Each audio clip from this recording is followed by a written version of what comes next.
함께 보실 말씀 요한계시록 9장 1절과 2절 우리 한 목소리로 같이 합독하겠습니다. 시작. 다섯째 천사가 나팔을 불매 내가 보니 하늘에서 땅에 떨어진 별 하나가 있는데 그가 무적행의 열쇠를 받았더라.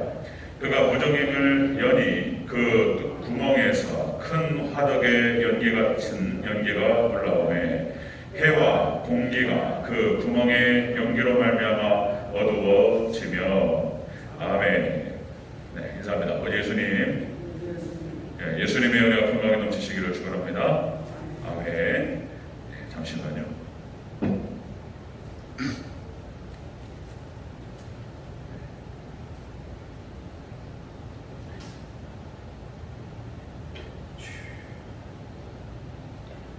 네, 우리 함께 읽으신 요한계시록 9장 1절과 2절 오늘 본문을 토대로 황충이 나오는 배경이라는 제목으로 말씀드리겠습니다. 황충이 나오는 배경.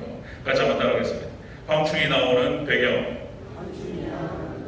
네, 황충이 나오는 배경. 이 황충이 뭐냐? 자, 다섯째 천사, 나팔 천사가 나팔을 부니까 황충이 나왔다 이렇게 나와요.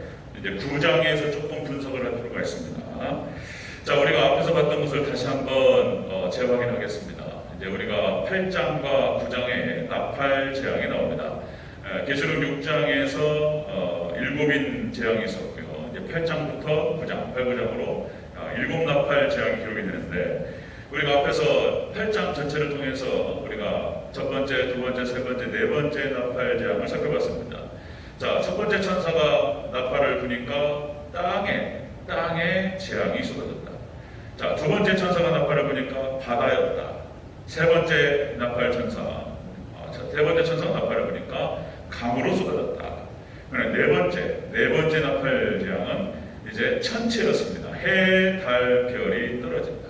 이게 이제 이상현상이 벌어진다. 이런 얘기죠. 이 모든 것이 무엇이었냐면, 자, 여러분들, 영적인 죽음과 이 땅의 재앙과 함께 영적인 죽음으로 영적인 재앙으로 쏟아질 것이다.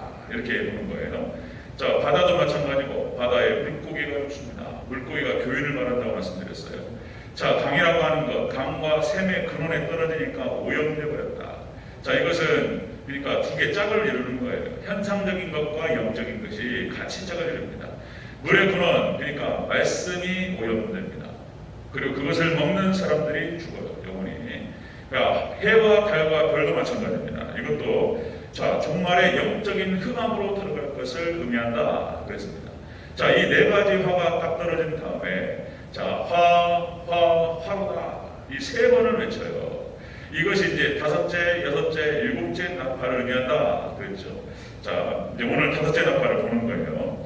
이 화를 받을 대상은 자, 육적인 소욕을 쫓는 자가 이 화를 받게 될 것이다. 우리가 4주 전에, 5주 전인가요? 그때 우리가 살펴봤죠.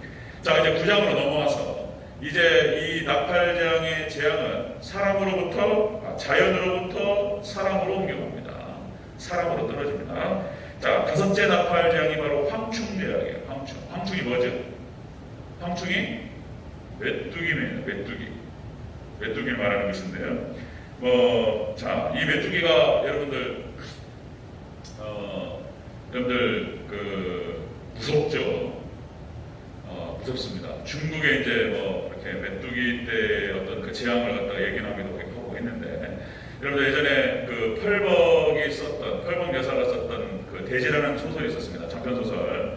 이 사람이 그 선교사님의 딸이에요. 중국 선교사의 딸로서 이제 중국에서 살았던 경험이 있는 거예요. 그래서 이 메뚜기 재앙을 경험한 거예요. 그것을 기반으로 해가지고 소설을 썼는데 대지 아주 이제 기가 막힌 그 소설로 장편 소설로 인정을 받죠. 이 펄벅 여사라는 사람이 우리 한국에 대해서도 아주 좋은 이야기들을 많이 했습니다. 이게 이제 상당히 지명도가 있는 사람이고 거기에 이제 메뚜기 재앙이 나옵니다. 이 황충은 메뚜기는 여러분들 무적행에서 연기와 함께 나와요. 이 황충은 무엇을 의미하냐? 메뚜기 떼를 의미하는 것인데 이것은 적그리스도, 짐승 적그리스도와 거짓 선지자, 뒤에서 또 조종하는 사단 마귀의 세력들을 의미하는 거예요. 여러분들이 자, 예수님께서 이런 말씀을 하셨습니다. 마태복음 24장 4절에서 사람의 미혹을 받지 않도록 주의하라. 마지막 종말 때에 미혹의 역사가 일어난다는 것입니다. 마지막 종말 때. 자, 그 다음에 11절에서 거짓 선자가 많이 일어나 많은 사람을 미혹하겠으며, 마지막 종말 때 거짓 선들이 활동하기 시작하고 영적 영계가 타락합니다. 지금 그 현상들이 깊숙하게 들어와 있는 것을 볼 수 있습니다. 이것이 말씀의 성취를 말하는 것입니다. 자, 황충이 나오는 배경이에요. 이제 어떻게 나오는가를 한번 살펴보도록 하겠습니다. 자, 황충이 나오는 배경 첫 번째로 하늘에서 별 하나가 땅에 떨어진다.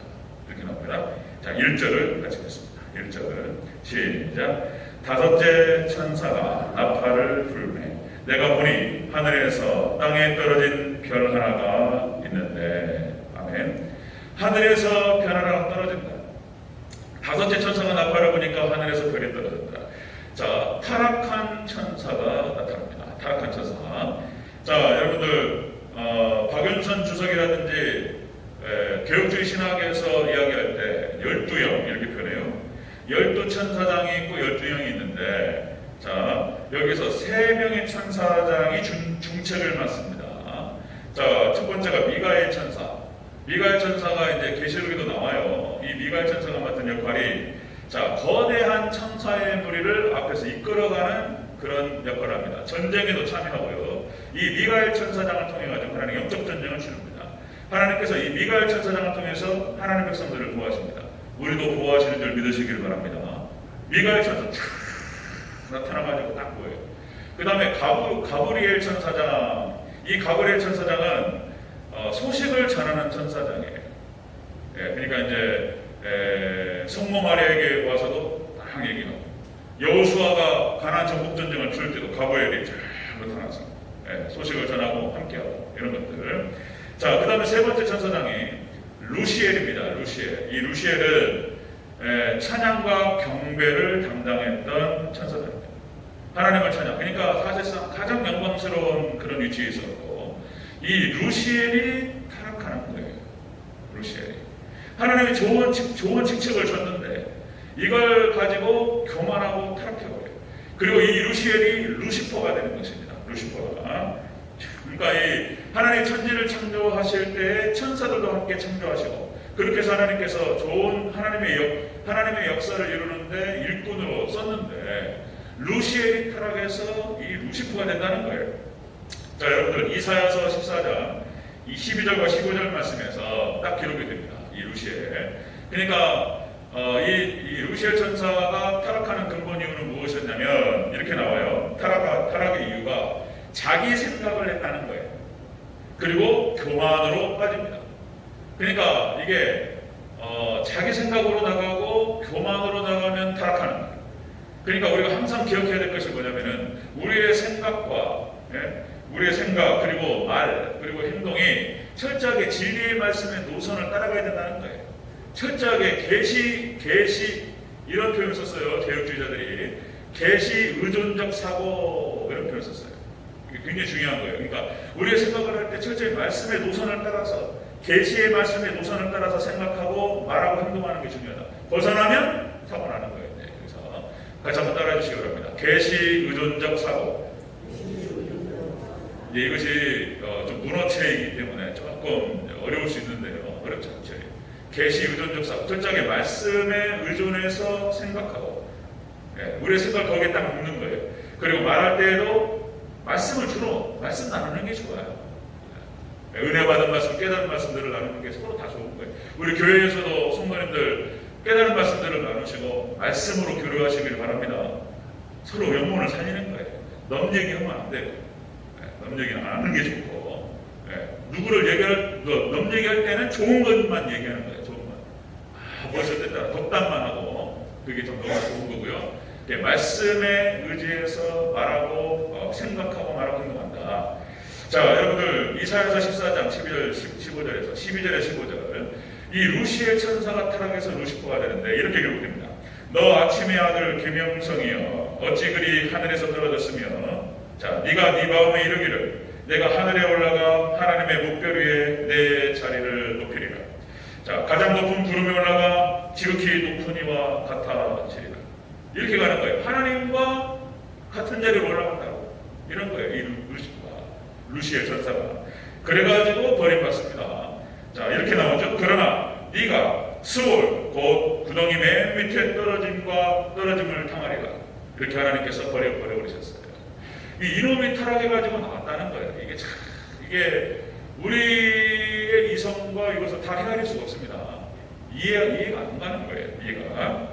자, 여러분들, 자, 마태복음 25장 41절에 이렇게 기록됩니다. 자, 마귀와 그 사자들을 위하여 예비된 영원한 불에 들어가라. 이렇게 기록돼요. 이 루시퍼가 이 사단 마귀, 그리고 이것들이 이제 귀신을 갖다가 집단으로 몰고 다니는 거예요. 이놈들을 집어넣고 이놈들을 가두기 위해서 만든 것이 이놈들을 가두기 위해 만든 감옥이 지옥인 거예요. 지옥이. 이게 지옥은 감옥을 말하는 것입니다. 자, 그래서 이 사단 마귀 귀신들을 사마귀로 제가 줄여서 얘기할게요. 이 사마귀들을 가두려고 이렇게 만든 감옥인데, 여기에 함께 들어가요. 이제 여기에 속아가지고 이 사마귀한테 속아서 사마귀하고 연합된 자들이 함께 들어가요. 여러분들, 예수님과 연합된 자가 천국으로 올라가고, 그리고 사마귀에 연합된 자가 지옥으로 가는 거예요. 자, 여러분들, 오늘 본문 9장 10절과 11절에서 10절 11절 옆에 있죠? 보이십니까? 네, 같이 한번 읽어보겠습니다. 9장 요한계시록 9장 10절과 11절 같이 읽습니다. 시작. 또 전갈과 같은 꼬리와 쏘는 살이 있어 그 꼬리에는 5달 동안 사람을 행하는 권세가 있더라. 그들에게 왕이 있으니 무저갱의 사자라. 히브리어로는 그 이름이 아바돈이요 헬라어로는 그 이름이 바볼루온이더라. 아멘. 이놈들이 마귀 귀신들인 거예요. 이놈들이. 그래서 자, 거짓 선지자를 뒤에서 배후에 조종을 합니다. 사단 마귀가. 자, 이놈들하고 같이 이놈들이 지옥을 가는 거예요. 여기에 속은 사람들도 같이 따라가는 거예요. 자, 이게 참 어렵습니다. 여러분들, 에덴 동산을 하나님께 창조하실 때부터, 자, 여러분들 창세기 2장 4절 9절에서 이것도 이제 우리의 모든 이성과 상식을 좀 더 초월하는 얘기들이에요. 에덴 동산을 하나님 창설하실 때 이런 기록이 나옵니다. 자, 하나님께서 만드셨다는 기록이 나와요. 에덴 동산 하나님 창설하신 게. 자, 창조과학계에서 뭐 무슨 근거로 그런 얘기를 하는지 모르겠는데, 이제 그 에덴 동산이 그냥 여기 뒷동산, 우리 대화동 뒤에 있는 그런 동산 이런 게 아니고, 그 동산의 크기가 거의 한 미국 정도 나라의 크기였을 것이다라고 보는 거예요. 어마어마한 크기. 거기에 수많은 그 짐승들이 있었고, 같이 열매를 따먹으면서 너무나 행복하게 살았던 그 에덴 동산이었습니다. 하나님 만드셨어요. 거기에 여러분들 생명이 된 사람을 두셨다, 이렇게 기록됩니다. 그러니까 이 에덴 동산은 지금으로 말하면은 여러분들 교회를 말하는 거예요. 교회. 하나님의 보호처입니다. 보호처. 거기에 사람을 창조하시고 에덴 동산을 만드시고 거기에 생명이 된 사람을 두셨다, 이렇게 기록이 돼요. 그러니까 생명이 사람한테 들어갑니다.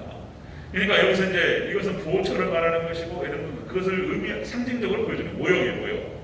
그리고 거기에 생명을 가진 사람을 주셨다. 여기서 무엇을 의미하냐면 예수님과 연합된, 하나님과 연합된 자가 그걸로 들어가는 거예요.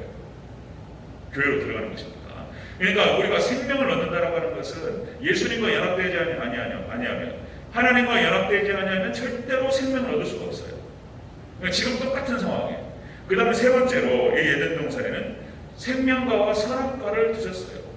그러니까 이제 저도 전도 현장에서 몇 번 전도하면서 몇 번을 들었는데, 교회를 다녀본 경험이 있는 분이에요. 지금 안 다녀. 그분이 뭐라고 그러냐면 농담반 진담반, 우리 마을에서 보고, 그러니까 왜 하나님이 선악과를 만드셔가지고 이 사단을 만드냐 말이에요. 이거 하나님 책임이라고 막 그러시더라고요. 하나님 책임이야. 선악과 때문에 안 만들었으면 이런 일이 벌어지냐고 이런다고. 교회를 다녀보고 성경공을 해볼 경험이 있는 거예요. 어른 한 70 정도 드셨는데 어르신이 그러냐고. 그러니까 여러분들, 교회 공동체 안에 하나님께서 이건 무엇을 의미하냐면, 항상 하나님께서 선택적인 상황을 두셔요. 하나님께서는 로봇을 만드신 게 아니에요. 그러니까 인격을 가진, 하나님과 닮아있는 하나님께서 인격을 가지고 계셔요. 그러니까 하나님께서 상처받으셔요. 하나님도 불쾌하셔요. 기분 나쁘시고 하나님도 분노하셔요. 우리가 똑같아요. 그러니까 우리가 하나님의 형상으로 지음받았기 때문에 하나님께서 인격이시고 사람이 인격인 거예요. 그러니까 사람이 자신의 인격을 가지고 하나님을 선택하고 하나님을 사랑하기를 원하셨어요. 그죠? 우리가 사랑이라고 하는 것이 어거지로 안 되잖아요. 어떤 여자를 좋아하는데 어떤 자매를 좋아하는 형제가 나 좀 사랑해달라. 네? 이게 어거지로 안 되잖아요. 그죠? 우리가 감동하는 건 뭐냐면, 감동하는 건, 사랑 앞에 감동하는 것은 그 내가 사랑하는 대상이 나를 사랑해줬다는 거잖아요. 그러니까 마음이 열려지면서 그게 감동하는 건데, 하나님께서도 우리가 주님 사랑합니다. 주님 사랑합니다. 하나님 기분 좋으셔가지고 하나님 기뻐하시는 거예요. 믿습니까? 여러분, 하나님께 사랑 고백하시기를 축원합니다. 하나님 부족하지만 주님 사랑합니다. 세상에서 막 방황하다가 주님께 돌아가지고 주님 만나기 원했습니다. 하나님 그리웠습니다. 이러면 하나님 기뻐가지고 기분 좋아가지고 우리에게 은혜를 베푸실 줄로 믿습니다. 그리고 하나님께서는 생명과 선악과를 주시고 선택적 상황을 주신다는 말이에요. 전인격으로 순종하기를 원하셨어요. 그런데 사람이 자발적으로 선악과를 따먹어버려요. 그리고는 하나님께서 마음의 상처를 받으시고 내버려요. 마음을 닫으시는 거예요. 또. 그러나 완전히 또 닫지 않으세요. 자, 이런 상황이 늘 선택적인 상황을 주시는 것이, 자, 아담과 하와 에덴 동산에서도 그랬고, 그 아들들이었던 가인과 아벨 상황도 마찬가지입니다. 자, 그 다음에 노아 시대 때도 마찬가지고요. 자, 이게 쭉 연결됩니다. 가나안 땅에 들어갔던 이스라엘 백성들에게 똑같습니다. 하나님께서 자발적으로 말씀을 순종하고 하나님을 사랑하기를 원했어요. 근데 그러지 않았다는 거예요. 더 쫓겨나죠. 그 다음에 여러분들, 구약과 신약 성경 전체적으로 지금도 마찬가지입니다. 종말 시대 마지막까지 하나님께서 그렇게 자발적으로 하나님께 나오기를 원하시는 거예요. 그런데 사람이 하나님보다 세상을 더 사랑하고, 이게 하나님 가슴 아프신 거예요. 자, 그래 또 있습니다. 데살로니가후서 2장 12절 13절. 하나님께서 이렇게 사단을 두시고 미혹의 영을 보내시는 것은 흔들어 보시는 거예요. 시험하시는 겁니다. 자, 데살로니가후서 2장 12절 13절. 하나님의 미혹의 역사를 그들에게 보내사 거짓 것을 믿게 하시면 진리를 믿지 않고 불의를 좋아하는 모든 자들로 하여금 심판받게 하려 하십니다. 선악과와 생명과를 두 개를 주시고 또 자발적으로 하나님께 나오기를 원하신다. 이게 여러분들 그 난해 구절이라고 해가지고 해석이 어려운 데가 있어요. 도무지 이것이 이해가 안 되는 부분들이 있어요. 성경 안에 지금 거의다가 난해 구절들이 잘 해결되고 있어요. 아직까지 해결 안 되는 구절이 뭐냐면은 이런 거예요. 죄의 근원을 알 수가 없습니다. 어떻게 하나님께서 설명이 안 되는 거예요. 하나님께서는 완전하신 하나님이신데 하나님께서 만드신 피조물인 천사가 타락할 수 있냐? 죄가 어디서부터 나오느냐? 설명을 할 수가 없어요. 이걸 갖다가 그러면은 하나님 불완전하신가? 이렇게 말할 수도 없는 것이고. 그러니까 하나님으로부터 나왔다. 하나님 다 만드셨냐? 이게 설명이 안 돼요. 그러나 성경이 기록되어 있고, 이것이 여러분들 지금은 뭡니까? 다 할 수가 없어요. 우리가 천국 가면 모든 것이 드러날 줄로 믿습니다. 이게 중요한 자세예요. 우리가 신앙에서 다 하실 거예요. 신앙생활 30년, 40년 하신 분들 해결이 안 되는 게 있으면 일단은 접어야 돼요. 접고 일단은 하나님께서 지혜를 주시고 그때 해결될 것이다. 그죠? 일단은 접고 믿음으로 접해 나올 때 하나님 어떤 시기가 되면 지혜를 주셔서 해결하실 줄로 믿습니다. 우리가 이해 안 되는 게 있으면 잠깐 그걸 두고, 그죠? 그래서 개혁주의자들 칼빈부터 해가지고 칼빈부터 쯔빙글리 미처 당시에 개혁주의자들, 정통 개혁주의자들이 쭉 그런 얘기를 해왔던 거예요. 자, 여러분들 중요한 자세 또 말씀드립니다. 성경이 가는 데까지 가고 성경이 멈추는 데서 멈추라. 아멘. 이게 중요한 자세. 철저히 성경. 어떤 사람들은 성경이 그거 봐 이거 거짓말이네. 하여튼 빌미만 찾아가지고 성경 안 믿으려고. 이런 사람도 있고 자유주의자들. 그런데 어떤 양표는 믿으려고 하는 사람도 있는 거예요. 여기서 이제 갈라지는 거예요. 같이 한번 따라해주시기 바랍니다. 성경이 가는 데까지 가고 성경이 멈추는 데서 멈추라. 성경이 말을 하지 않았는데 거기에 대해서 상상의 날개를 피는 그것이 이상해지는 거예요. 그러니까 또 말씀드리면 아담과 하와 제2아담서를 얘기하고 이런단 말이에요. 아담과 하와가 가인과 아벨을 낳았는데 가인이 아벨을 죽였는데 또다시 무슨 가인이 다른 사람을 무서워하느냐? 다른 사람이 있었다는 얘기인데 그럼 뭐냐 말이야. 그러면서 막 성경 얘기를 안 했는데 뭐 천사가 뭐 바늘 위에서 바늘 끝에 천사가 올라갈 수 있느냐? 몇 명의 천사가 올라갈 수 있을데없는 얘기들 하면서 성경 안에서 지금 우리가 깨닫고 공부해야 될 게 많은데 그런 지역적인 거 가지고 막 토론했던 사람들이 있었어요. 그걸 벗어나야 된다는 것입니다. 자, 황충이 나오는 배경이 바로 그런 것이다. 타락한 천사가 나타난다는 거예요. 그것들이 막 돌아다니는 거예요. 자, 두 번째 보겠습니다. 두 번째. 황충이 나오는 배경 두 번째. 무저갱의 열쇠를 받습니다. 얘네들이. 다시 한번 1절 있습니다. 시작. 타락 다섯째 천사가 나팔을 불매 내가 보니 하늘에서 땅에 떨어진 별 하나가 있는데 그가 무저갱의 열쇠를 받았더라.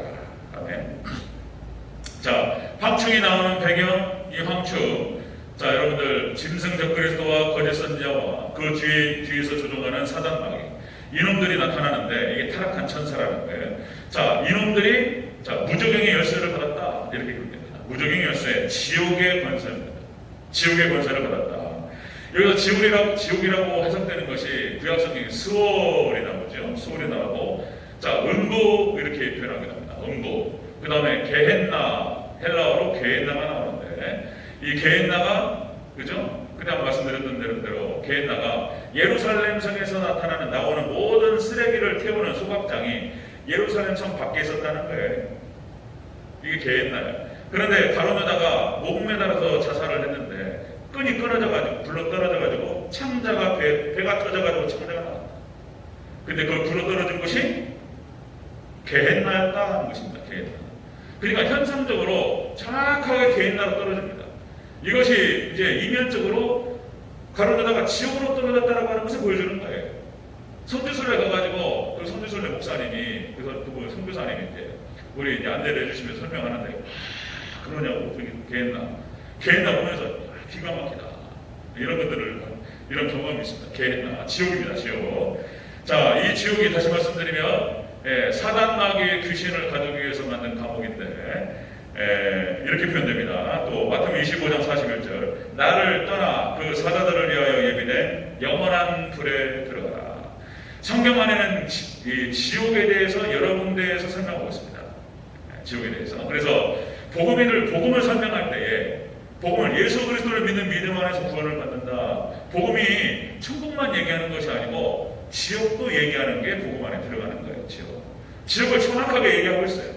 베드로전서 5장 8절 근신하라 깨어라 너희 대적마귀가 오는 사자같이 두루 다니며 삼킬 자를 찾나니 이 지옥 권세를 받고 사단마귀가 돌아다녀요. 이것이 삼킬 자를 돌아찾는다.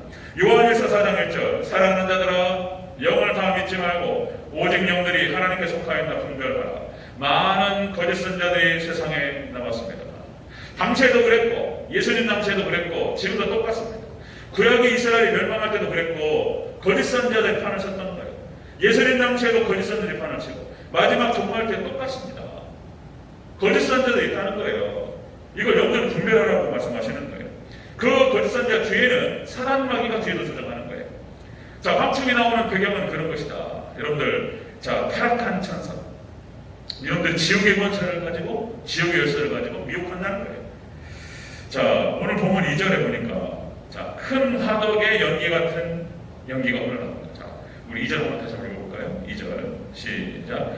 그가 무저갱을 여니 그 구멍에서 큰 화덕의 연기 같은 연기가 올라오매 해와 공기가 그 구멍의 연기로 말미암아 어두워지며 아멘. 큰 화덕. 그러니까 이 요한계시록이 어려운 게 그냥 말씀드렸죠. 보통 복잡한 게 아니에요. 다 비유로 다 상징이에요. 뭐 암호 같아 암호. 그러니까 여러분들 우리가 기본적으로 문자적인 어떤 해석의 의미로 다가갈 때는 알 수가 없는 거예요. 성경 자체가 보니까 이 요한계시록을 살펴보고 그리고 창세기부터 다시 보니까 성경이 그렇게 생겼어요. 성경 구약 성경이 다 상징이에요.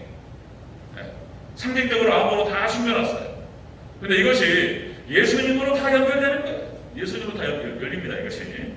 자, 여기 그러니까 큰 화덕의 연기 같은 연기가 나오는데 이것이 지옥의 고통을 불이 끓어가지고 연기가 흘러나오는데 지독한 가스가 나와가지고 그걸 마시는 자는 다 죽는 거예요. 이 보통 일이 아닌 거예요. 자, 요한계시록 14장 9절 11절에서 이렇게 나오죠. 자, 거룩한 천사들 앞과 어린 양 앞에서 불과 유황으로 고난을 받으리니 그 고난의 연기가 세 세트로 올라가리로다. 자, 지옥의 고통을 말하는 것입니다. 그 연기. 자, 창세기 19장에서 소돔과 고모라가 나옵니다. 거기서 자, 유황불이 나와요. 유황불이 떨어져가지고 폭파시켜버려요. 그 유황불이 대체 뭐냐? 유황불. 마가복음 9장 48절. 그 지옥에는 구더기도 죽지 않는다 이렇게 나와요. 거기에서는 구더기도 죽지 않고 불도 꺼지지 아니하느니라. 지옥을 그렇게 설명합니다. 자, 그 다음에 자, 요한계시록 19장 20절에 자, 짐승이 잡히고 그 앞에서 표적을 향하던 거짓 자들도 함께 잡혔으니 자, 이 둘은 산채로 유황불 못에 던져지고 하나님께서 마지막 정말 때 예수님 모셔가지고 이제 사단 마귀 이것들을 거짓 선지자들 짐승 정도로 싹 잡아가지고 집어넣어버려요.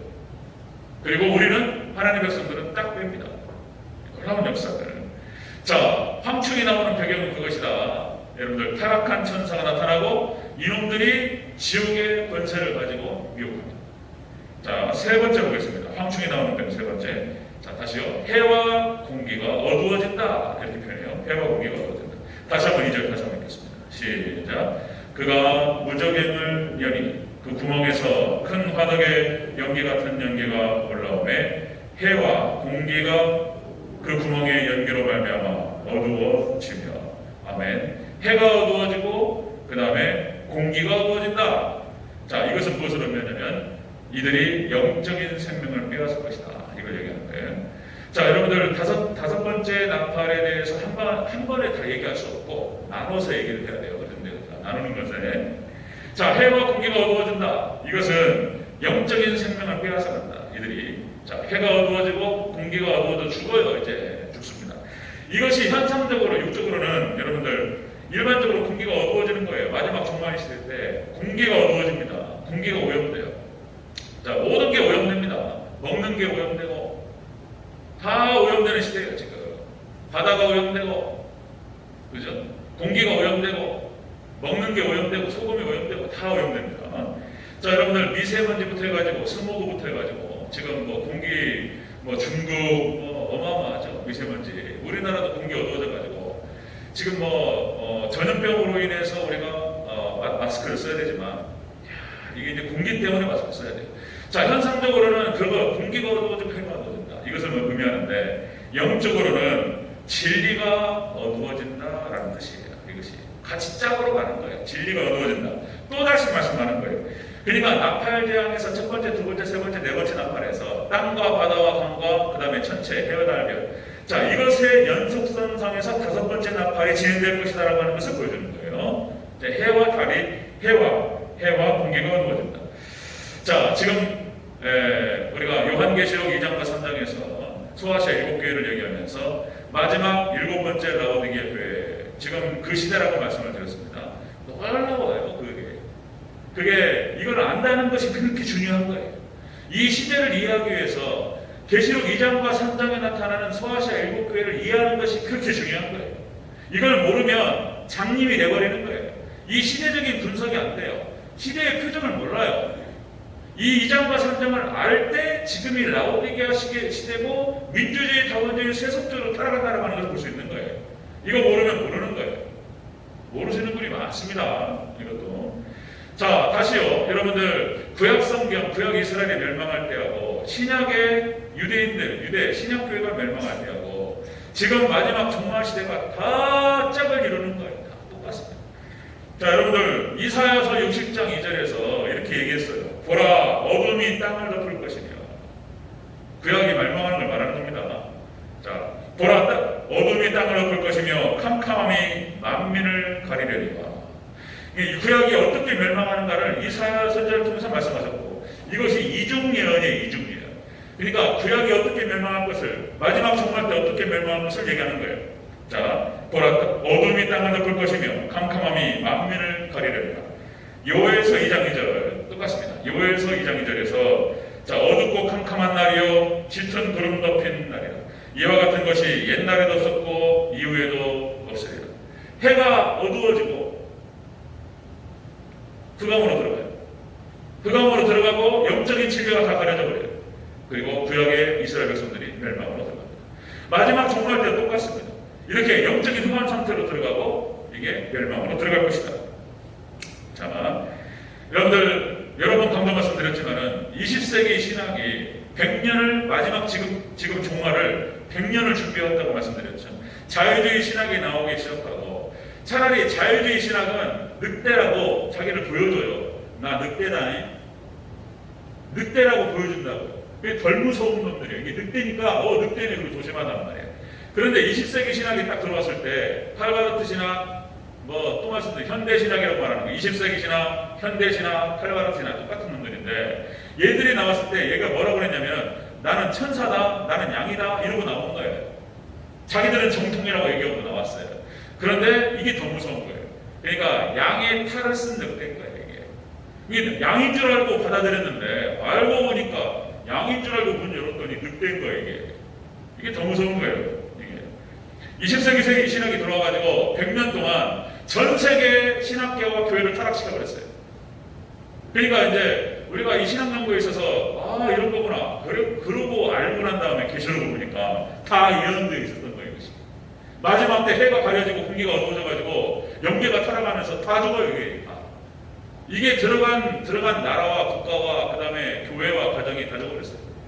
유럽교회 시작해가지고 미국 교회로 넘어가고 한국 교회로 들어가지고 한국 교회가 반반이라고 말씀드렸죠?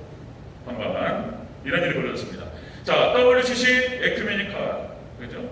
또 강조 말씀드립니다. 잊어버릴만 하면 또 하고 그렇게 할 거예요. WCC 세계교회협의회 에큐메니칼 교회 통합운동. 자, 이것이 종교 다원제로 가게 될 것이다. 몇 명이 깨어있는 분들이 다 말씀했어요. 마지막에 보니까 정확하게 종교 다원제로 가는 거예요. 예수님의 구원이 있다라고 얘기하는 거예요. 지금 마지막 때입니다. 그러니까 라오디게아 시대를 정확하게 맞물리는 거예요. 민주주의, 다원주의, 세속주의, 다원주의, 세속주의로 가는 것입니다. 그러니까 여러분들 지금 팬데믹으로 해가지고 코로나19로 전 세계가 몸살을 앓고 있어요. 전염병이 그냥 싹 터져버렸어요. 여기에 걸리면 안 죽을 수도 있는데 거의 죽어요. 팬데믹 상황인 거예요. 지금 이게 여러 가지 백신이 나와가지고 그 백신을 통해 가지고 이렇게 맞고 있는데 그것도 뚫고 들어온다는 거잖아요. 그죠? 뭐라고 그러죠? 돌파 바이러스. 뭐래요 또 이게? 얘기 좀 해주세요. 변이 바이러스. 이놈들이 변이 바이러스. 변종이 돼가지고 백신을 맞았는데 뚫고 들어온다는 거예요 이게 지금 이런 현상적인 거 영적인 것이 얼마나 이렇게 똑같은지 여러분들 팬데믹 상황에서 아주 복잡한 거예요 지금. 영적인 팬데믹이에요. 영적인 팬데믹. 종교 다원주의가 전 세계로 퍼져가지고 이제 여러분들 오직 예수님을 얘기하면 오직 예수님으로 구원받는다고 얘기하면 이상한 사람들 이상한 사람 취급한다는 거예요. 꼴통이고 그러니까 자기 종교만이 옳다고 말하는 아주 독선적인 사람들인 거예요. 언제 그랬냔 말이에요 지금 세상에. 우리 기독교가 예수님을 사랑하고 말씀에 순종하면서 그죠? 하나님께 예배를 드리고 그리고 선교와 구제를 통해서 가난한 사람들을 돕고 그죠? 사회적인 사회보장 제도가 사회복지가 미치지 못하는 곳에 교회가 다 들어가가지고 어떤 일을 해왔냔 말이에요 지금까지. 그 사람들이 다 예수님만 철저히 믿는 사람, 예수님 따라가는 사람들. 그런데 이 사람들이 나쁜 사람들이 되어버렸어요 지금. 이상한 사람들에게. 자, 여러분들 이 팬데믹 상황에서 백신 맞듯이 정확합니다. 지금 제가 말씀드리는 것이 이렇게 종교 다원주의로 완전 전 세계가 휩쓸려 가는 상황에서 여러분들 백신이 이거예요 이거. 하나님 중심, 말씀 중심, 교회 중심. 오직 예수님 신앙, 오직 예배 신앙, 오직 천국 신앙. 이거예요. 이것이 우리 지키는 거예요. 믿습니까? 오직 예수님 신앙이에요. 오직 예수님 신앙. 예수님밖에 없다는 거예요. 우리 구원은. 철저하게 하나님께로 돌아가고 말씀으로 돌아가고 교회로 돌아가고 아니면 죽어요. 지옥 갑니다. 지옥. 그 다음에 철저하게 오직 예수님만 붙들고 오직 예배신앙 붙들고 오직 천국만 바라보고 이거 아니면 다 죽어요. 이제 마지막 때. 그러니까 이렇게 강조하는 거예요. 이렇게. 이게 백신이에요. 백신. 이거 아니면 싹 휩쓸려버립니다. 그냥 현혹돼 버려요. 분별력을 상실해버려요. 그냥. 뭐가 무엇인지를 알 수가 없어요. 왜 교황을 뭐라고 그러냐, 교황을. 그리고 기독교도 뭔 말인지 알겠는데 너무나 그러지 말고 마음을 좀 열어라. 극단적으로 하지 말고 이래버려요. 그냥 가슴을 치면서 답답해가지고 이게 무슨 소리냔 말이에요. 지금 당신이 하는 얘기가 무슨 얘기가 아니란 말이에요. 예수님에도 구원받는다고 어디 나오냔 말이야 지금 성경에서. 이게 멀쩡하게 생겨가지고 신학자예요 신학자. 그러니 퉁퉁해요 그냥. 네, 그렇습니다. 자, 황충에 대해서 이 황충 5번째 재앙을 나눠서 좀 설명하도록 하겠습니다. 자, 황충이 나오는 배경이 그런 거예요. 타락한 천사. 그 이놈들이 지옥에 관찰해봤습니다. 그리고 여기에 물리면 영적 생명이 죽습니다. 마지막에 정확하게 분별해야 됩니다. 철저하게 백신이에요, 백신. 자, 너무 감사했어요. 또다시 우리 김순환 목사님 하나님 주신 말씀 주신 교주님 딱 그걸 맞았다는 얘기 듣고 와, 딱 할렐루야. 제가 여러분 기억하세요. 제가 처음부터 기도가 끝날 때 다시 오실 예수님의 이름으로 기도합니다라고 했을 때는 그냥 하는 게 아니에요. 재림신앙을 철저히 제가 가지고 있는 것이고 재림신앙을 여러분들한테 심는 게 제 목적인 거예요. 다시 오실 예수님의 이름으로 기도합니다. 이거 가지고 있어 본 거예요. 제가 오직 예수님, 오직 예배, 오직 천국. 이거 딱 가지고 이 마지막 지금 종교 다원제로 완전 타락으로 가는데 교회 지키겠다는 거예요. 저희가 하나님께 허락하시는 날까지. 여러분들 이 백신, 이 두 가지, 이 원리로 여러분들 믿음을 지키시기를 주의 이름으로 축원합니다. 아멘. 기도하겠습니다.